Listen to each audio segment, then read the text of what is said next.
Nah, bagaimana seandainya 7 pekerjaan tadi bisa dikerjakan oleh sebuah tools?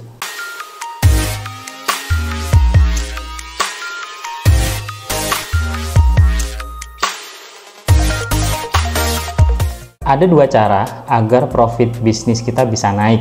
Yang pertama adalah menaikkan omset. Yang kedua adalah menekan biaya. Nah, yang akan saya bahas kali ini adalah yang nomor 2, yaitu menekan biaya. Rumus profit adalah omset dikurangi dengan HPP atau harga pokok produksi, atau kalian biasa menyebutnya dengan harga modal, dikurangi dengan biaya operasional, dikurangi dengan pajak kalau ada. Contoh, misal dalam sebulan kalian punya omset 30 juta rupiah dan HPP-nya adalah 15 juta. Lalu kalian menanggung biaya operasional sebesar 4 juta dan ada bayar pajak sebesar 1 juta rupiah. Maka profit kalian adalah 30 juta dikurangi dengan 15 juta, dikurangi dengan 4 juta, dikurangi dengan 1 juta. Jadinya profit bersih kalian adalah 10 juta. Nah, sekarang bagaimana kalau kalian bisa menekan biaya yang awalnya itu 4 juta menjadi 1 juta rupiah? Maka per bulan kalian akan mendapatkan profit sebesar 13 juta rupiah. Dalam setahun kalian bisa mengantongi profit 156 juta rupiah. Lebih tinggi 36 juta rupiah ketimbang yang pertama. Cek.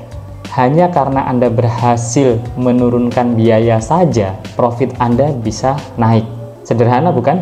Menarik ya, padahal kita hanya menurunkan satu komponen saja, yaitu kita menekan biaya. Terbuktikan bahwa untuk meningkatkan profit tidak selalu dengan meningkatkan omset, tidak selalu dengan meningkatkan harga jual, tidak selalu dengan menurunkan HPP. Nah, sekarang yang termasuk biaya di dalam bisnis itu apa saja sih Mas Erik? Oke, biaya itu biasanya biaya bayar listrik outlet, bayar air PDAM, bayar gaji karyawan, bayar biaya endorse, bayar biaya iklan, biaya promosi, dan bayar-bayar lainnya. Yang akan saya bahas di sini adalah biaya gaji karyawan. Apakah bisa biaya gaji karyawan dipangkas? Tentu saja bisa. Saya kasih tahu beberapa triknya ya. Misal, kalau hanya butuh 4 karyawan, ya sudah, rekrut 4 saja, nggak usah rekrut 5, 6, atau 7, atau 8. Nggak usah pingin kelihatan sukses dengan cara ngerekrut karyawan yang membabi buta. Udah, santai aja. Yang pertama. Yang kedua adalah, kalau ada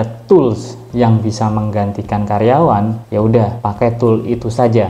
Nggak usah pakai karyawan. Jadi karyawan yang awalnya 2 orang, mungkin di-delete 1, digantikan oleh 1 tools itu saja.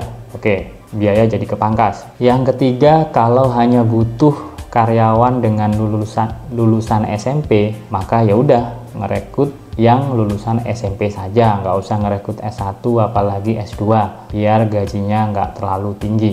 Yang keempat adalah kalau hanya butuh tenaga part-time, ya sudah, rekrut part-time saja, nggak usah ngerekrut karyawan secara full-time. Tentu saja saya tidak menganjurkan untuk memangkas biaya yang memang tidak bisa dipangkas. Jangan sampai kalian memangkas biaya secara brutal yang menyebabkan bisnis jadi nggak jalan. Bukan seperti itu yang saya beritahu di sini.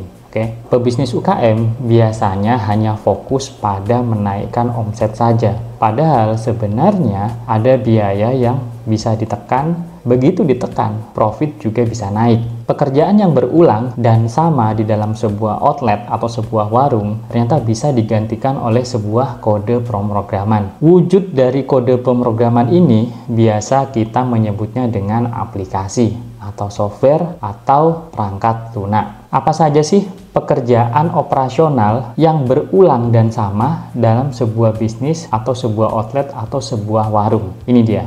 Yang pertama, membuat nota penjualan. Kedua, menghitung total penjualan. Ketiga, membuat laporan penjualan. Keempat, membuat laporan keuangan.